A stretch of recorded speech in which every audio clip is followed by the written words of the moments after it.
여러분 안녕하십니까? MBS 투데이입니다.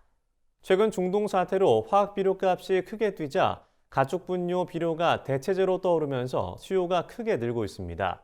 하지만 정작 농업 현장에서는 까다로운 규제 탓에 퇴비와 액비를 사용하기 어렵다는 불만의 목소리가 높은데요. 이런 가운데 최근 국회에서 가축 분뇨 자원화를 가로막는 규제를 풀기 위한 정책 간담회가 열렸습니다. 김혜성 기자가 간담회 현장에 다녀왔습니다. 최근 국회에서 가축 분뇨 자원화를 촉진하고 이용을 다각화하기 위한 정책 간담회가 열렸습니다. 이날 간담회에 참석한 축산업계 관계자들은 가축 분뇨 관련 규제로 퇴비와 액비 사용 활성화에 큰 어려움을 겪고 있다고 입을 모았습니다. 전쟁이 일어나면서 화학비료값이 상당히 많이 올라가면서 농가들이 엄청나게 액비에 대한 부분들 수요를 상당히 이제 요구를 하고 있습니다. 그럼에도 불구하고 실질적으로 현장에서는 액비 살포지 등록이라든가 그다음에 살포하는 이런 부분들이 상당히 많이 어려움을 겪고 있는데 정책이라든지 법을 합리적으로 바꿔가지고 같이 가자는 겁니다. 특히 이번 간담회에서는 액비 사용에 대한 규제 완화가 절실하다는 목소리가 높았습니다. 업계 관계자들은 현행법상 액비 살포 기준이 불분명하다는 점을 집중적으로 지적했습니다. 현재 토양이 얼었을 때는 액비를 뿌릴 수 없도록 규정돼 있습니다.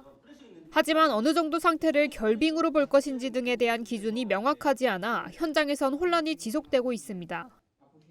토론에 참석한 대한한돈협회 관계자는 규제의 본질은 액비의 유출 방지에 있는 만큼 이에 초점을 두고 법을 개정해야 한다고 강조했습니다. 흘러내리는 걸 막으려고 그걸 넣은 목적인데 법의 취지에 맞게 농구를 억울한 단속이나 처벌 안 받도록 바꿔달라는데. 현행 가축 분뇨 사용 신고 규정이 축산 현장 상황과 크게 동떨어져 있다는 의견도 나왔습니다. 현행법에 따르면 액비 살포는 이른바 1:1 매칭 방식입니다. 쉽게 말해 A 양돈 농장에서 생산된 액비는 A가 신고한 농경지에만, B 농장의 액비는 B가 신고한 땅에만 뿌릴 수 있습니다. 하지만 농장마다 액비가 익는 부숙 시기가 제각각인데다 작물별로 액비가 집중적으로 투입돼야 하는 시기가 달라 현실적으로 이 1:1 원칙을 준수하는 건 어렵다는 게 현장의 중론입니다. 축산업계는 실질적인 액비 살포 업무를 맡는 농식품부 관할의 액비 유통센터가 주도적으로 신고 업무를 맡아야 한다고 주장합니다.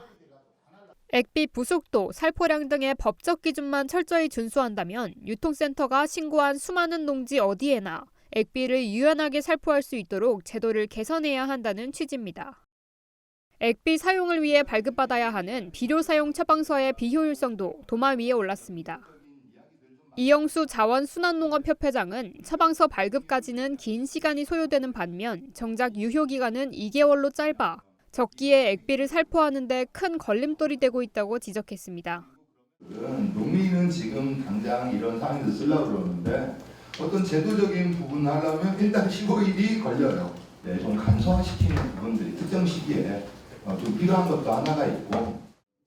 토론회에 참석한 농식품부 관계자는 중동 전쟁으로 비료 수급이 불안해지고 있는 점을 고려해 한시적으로 액비 사용 규제를 완화하는 방안을 검토하고 있다고 밝혔습니다. 기후에너지환경부 관계자 역시 퇴비와 액비에 대한 규제 특례를 부처 차원에서 지속적으로 검토하고 있다는 점을 강조했습니다.